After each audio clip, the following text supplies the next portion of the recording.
Hello everyone and welcome back to Prestige Reef. Today is day 7, which is probably going to be the biggest update since the very beginning because we have done so much. Sadly it's Luke's last day, Luke's the carpenter, and we've become like a little team of 4, so to lose one of us is actually quite sad because we never expected the level of camaraderie that we've developed, but the amount of times that we've made him change stuff with the stand, he's been a saint. But also, you know, you build up, you get through thick and thin together, basically. I have a load of new toys, which I'll show you in a minute, and I'll show you obviously inside the room itself, which is quite something now, because you'll be able to see, you can see the whole layout of the stand. Now, there's 2 questions which come up reasonably frequently, well, definitely on the last video. The first one is, why do I look so tired? And the second one is, have I won the lottery? Which I assume is because of obviously the expense of this. So let me answer both questions. Why do I look so tired? I have a lot on at the moment. I have a full-time job, 2 fish tanks. I have a website. I'm trying to build the Mega Build. I'm shipping out corals in my lunch break. And with regards to work at the moment, I am sometimes getting home at 9 o'clock at night. So I have a lot on, so that's why I'm tired. And have I won the lottery? Unfortunately, I haven't won the lottery, otherwise naturally I would share it with all of you. What has actually happened was I have got myself a loan.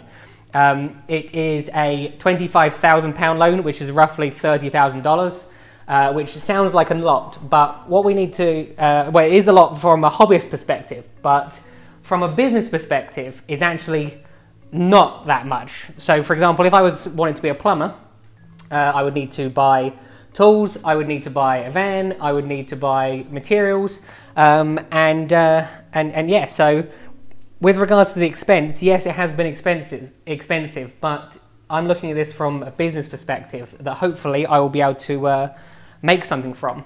And yeah, it has been a rough ride spending the money, I can assure you. But it's coming to an end now, and then hopefully it will start making me money. Right, so we should probably start with all this. This all arrived yesterday and is without a doubt the most highly anticipated delivery of my entire life. Every so often with the Mega Build, I've had this feeling that what I'm doing is absolutely insane, and nothing has made me feel that feeling more than when this all arrived. If you see my previous videos, you'll know that what I'm doing is I'm trying to make everything as automated as possible. So obviously there's an initial setup, but after it's all set up, then it should in theory run itself and also take out a lot of human error. Right, so the Mega Build consists of 3 individual systems, and each of those systems will need its own brain and testing equipment. For the brain, we're going with the GHL Proflux 4 Mega Set, which will test pH, salinity, temperature, and redox. And then for alkalinity, there is the KH director. And then for calcium, magnesium, nitrate, and potassium, in the autumn, the ion director is being released, which will also be added to each system. So I need 3 of each of these. A few people that follow me on Instagram have mentioned, why haven't I got the expansion set? I believe that you can only have 1 KH director and 1 ion director per Proflux, so the expansion set wouldn't work. I also decided to go with 6 optical sensors for the auto top-up, just to keep everything under 1 controller, as well as 3 Vortec controllers, so I can control all the MP40s as well. I've also bought 200 meters of dosing pipe. That's right, 200 meters.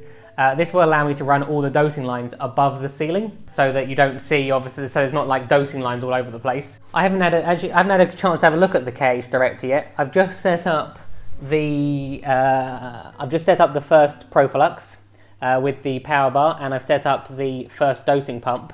And the next thing for me to do is to have a look at the KH director. Right, so while the guys are working on the Mega Build, I have decided to set up all of the controllers. Now, although I can't actually put them in the Mega Build today because the glass shelves which they're going to be displayed on haven't arrived, I can set them all up so they're ready, so I can literally just plug them in. Now, if those of you that watched my original video on the Proflux, which I put up about a month ago, will see that I made a mistake during the setup, which made it take slightly longer. Now that I knew the mistake that I made last time, which was that I didn't write down my IP address, this time it's taken me literally 20 minutes to set up both the Proflux 4 as well as the dosing pump. and I am now going to have my very first try at running a KH Director, which will be very exciting, and I am so excited for this. This is without a doubt the most exciting product which I've got my hands on in a long time. Now, I've never had any form of automated alkalinity tester before, which means from what I've heard, they can be absolutely life-changing. I'm actually annoyed that there's not water in the system already so I can plug it in today. But what will probably end up happening is I will lose patience and I'll probably set it up on one of my other tanks just so... I feel like that kid on Christmas that wants to play with all their presents in one go and has no patience. So one of these will probably be set up on either the Red Sea tank or the 1000 litre tank just so I can have a play around with it. As you can see, this is quite the equipment selection, but in theory, as I said, it should make the Mega Build very, very easy to run long term. And when the ion director's here as well, that will be game changing. Right, now before I take you outside, as you know, the Polyp Pros are building the system for me. James is the person who designed the system that you've seen in previous videos. Now he has a company which 3D prints aquatic products, things like bristleworm traps and all different sorts of things. Like mushroom boxes. Now, he showed me something today. Every time he shows them, I'm impressed with it. So I wanted to show you guys. And obviously I want to help him out, he's helped me out. That's how life should be, basically. So this is his version of a frag rack. So one second, it's on the Red Sea tank. Let me turn it around. Right, first I'll give you a little update on the Red Sea tank. As you can see, everything's doing well. I've got a couple of new zoas. The Trachyphylla garden is looking very nice. One of them is obviously hungry. The bounce mushroom, obviously got stung by this frog spawn last time, appears to be recovering. And the urchins, which moved the frog spawn, are in prison. So these guys keep picking up frags and moving them. Even the ones that are properly stuck down to the rock, they are moving. And the last straw was they took one of my bounce mushrooms and they have hidden it from me. I have literally no idea where it is. It's in here somewhere. There is no bounce mushroom and no plug. So somewhere in the tank there is one of these floating around. So that was the last straw. But what I wanted to show you is this. Right, this is the Polyp Pros version of a frag rack, basically. The rack itself is made out of acrylic. It's made out of silicone for obviously the center bit, and the bottom bit has been 3D printed, which I believe is plastic. So it's been designed basically so that it can be expanded or obviously taken back. You don't always have to have the same size frag rack. If you have more frag plugs, you can put more on, and they just clip onto here. And if you have less, you can take them away. So it gives you obviously the freedom to have as many or as few as you want. What I will do, I'll get James to take it apart and show you it properly. This one isn't. This one's not for me. I'll be honest with you. I am not a massive fan of the luminous orange look. However, James has agreed to make a black and white one for me, which I think will be a nice touch. And it'll basically be a good way for me to acclimate new corals to the tank, because it'll give me somewhere to position them. The fish won't be able to pull them out, and obviously I can move them into different areas depending on the lighting requirements of that coral. Right, now, as I said, it's Luke's last day today, so, you know, monument, you've got to have a final interview with the people. So I just wanted to see firstly how you found it, and are you sad it's over? I am sad. Are you actually? Yeah, I am, yeah. Why? It's been a good experience, actually. Has it? Yeah, it's been good, yeah. And you're going to get a fish tank yourself now, yeah? When I get a bigger house. When you get a bigger house, yeah, you will? Get a bigger house. Okay, and well, I know you want to come back, obviously, when it's all finished, yeah. But and see all the coral. But is there, out of interest, I know there's someone in your household yeah. that now thinks you're famous. So, because you live with a 10-year-old, don't you? Yes, she's named Amber. Amber, is there anything you'd like to say to Amber? A little message for her. Yeah. Get off TikTok. Yeah. Go to bed on time, thank you. Off TikTok, go to bed on time. There you go, you heard it here first. Right. Amber, don't listen to him. Social media got me all this. Take you inside the Mega Build, but I thought I'd show you this first, because every time they come here, it's like a bomb has gone off in my garden. So what my neighbour thinks, I have no idea. Let's go harass James, because I like to catch him off guard. He never knows I'm coming. So So yeah, this is what the room looks like now. So 1 second. Should we start at the beginning or should we go harass James first? Let's harass James. All right. What are you doing at the moment? I've just been chipping away at the wood so I can get the pipe in properly. Oh, this is the pipe for the quarantine tank, isn't it? Yeah. So the idea is the pipe feeds in from both the system 1 and system 2. So I've got 2 separate valves here. So how does this work? Do you want to explain like the whole process with regards to what this little tank is This for? whole thing. Yeah. Well, I mean, the use for this tank is mainly to. I think we need to point out that there is no tank there yet. The There's tank no is tank currently there. being made. So we're talking as if there's a Good tank start. there. But yes. It will be for sort of, well, quarantine. So when new corals come in, the idea is you can trickle these, the water flow in, and they go straight down the waste. So when you're bringing new corals in, you can use that as a sort of climatization. You can also use it for the fracking station. Yeah, as you can see, I feel like we've glossed over this. Yeah. The sink's in, taps in. There's still no water to it at the moment, but hopefully the plumber will be here next week. We've got a little workstation, like the work surface is in. I don't believe you would have seen this either. These are the 2 additional areas for tanks. They're going to be similar to these ones, but this was the last minute change of plan. Rather than having 1 tank here, I obviously have asked for 2, which are currently being made. But yeah, I feel like we've rushed over a huge section. Yeah, so obviously we got a step here. You know, the step's been made. As I said, it's Luke's last day today. So this is the barrel for the Red Sea tank, where the valve there is of RO water. So I can just put salt in here, and eventually that water will automatically be plumbed into the tank that's in the house via a dosing pump, where hopefully it will take 7 litres out every day and then put 7 litres back in every day. The KH barrel is there. Which I can get to. You can get to it. It's actually easy. It's easier to get to than it looks. And then down there, I've got the calcium and auto top up there. Calcium and then magnesium's going to be down there. But and then we've got the RO system up here. One of the very few things that I had that I participated in the design for.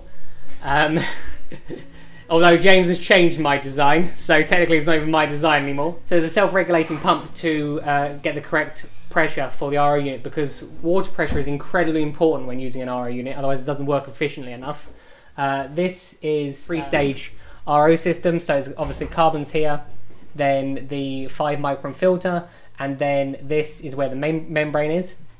And then these 3 are all for DI resin. There is a TDS meter which is going to measure the output of the membrane, and then there's going to be a second TDS meter which is going to measure the output from the DI resin, which will then tell me if the DI resin needs to be replaced or if the membrane needs to be replaced. This has obviously all been plumbed into this RO barrel, and yeah, so that's pretty much that done. All of that's been solder welded now. We have the pumps for the first system. Obviously, there's no water in it yet, so we haven't been able to test it for leaks, but hope that's soon.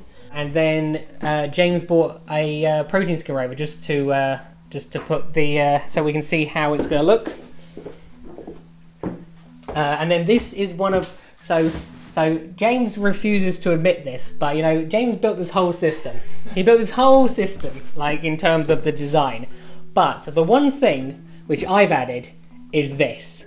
This is it's basically a valve so I can empty the protein skimmer, and it goes directly down the waste, so that I have to remove the cup as little as possible, preferably. So no cleaning. So preferably no cleaning, basically. But so what you're saying, James, is you admit that is without a doubt the best feature of this room. Yeah. Amazing idea. So, but yes. So see, this system needs another 3 pumps. The other thing that I need to show you, what's going to be up here, there's going to be a glass shelf here and a glass shelf here, and they're going to have the Proflux controllers on them and the KH and ion directors. And then over here, there's going to be another shelf just above the saw, which is going to have the dosing pumps on it. The pipework which I showed you earlier is going to go up into the roof, and then come down just above each individual tank. So yeah, other than that, that's pretty much it. I think that is it in here for today. Right, so as I said earlier, I wanted James to show you basically how his frag rack works, because he's probably going to do a better way of describing it than me. Yeah, so this is our new frag rack. It's a really sort of unique design in the sense that it's extendable. So when you get these pucks, which are separate, and then you get these separate clips as well. Yep. And the idea is you clip one in there, and then you clip it in, and then you clip it in again. And the idea is you can then continually extend. Obviously, the magnet has a limit, but there are upgrades you can get. So you can get bigger bases, and then you can go further out if you want to. When you buy a kit of this, how does it come? So it will come in separate parts, so you can choose whatever alteration you want. We currently have 4 separate sets on our website. So you can buy this set, which is 1 base unit and 10 pucks. 6 pucks. Yeah. The next set is 2 base units and 10 pucks. Yeah. And then we also do, so this one is rated up to 10 mil glass, and then the other 2 are rated up to 16 mil glass. They also come in different colours, so although this is lovely fluorescent orange, which I know Ryan loves, you can get them in black, white, clear, translucent blue. We actually do fluid yellow and fluid green version as well. Okay, so can people ask? People can ask what they want, or is it? Yeah, on the website there's an option to change the colour, and you basically choose whichever colour you want. If you want a multicoloured one, just put in our comments if you want colours you want and where you want them, and we'll obviously accommodate for that as well. Right, that's it for today, guys. I hope you enjoyed watching my video. Please feel free to comment below if you have any questions. I probably will do a frequently asked question live chat at some point soon, so get your questions in the comment section below now, and I will do that soon. Yeah, if you enjoyed the video, why not click the like button? If you really enjoyed it, why not click the subscribe button? And yeah, have a good week, and I will see you next time.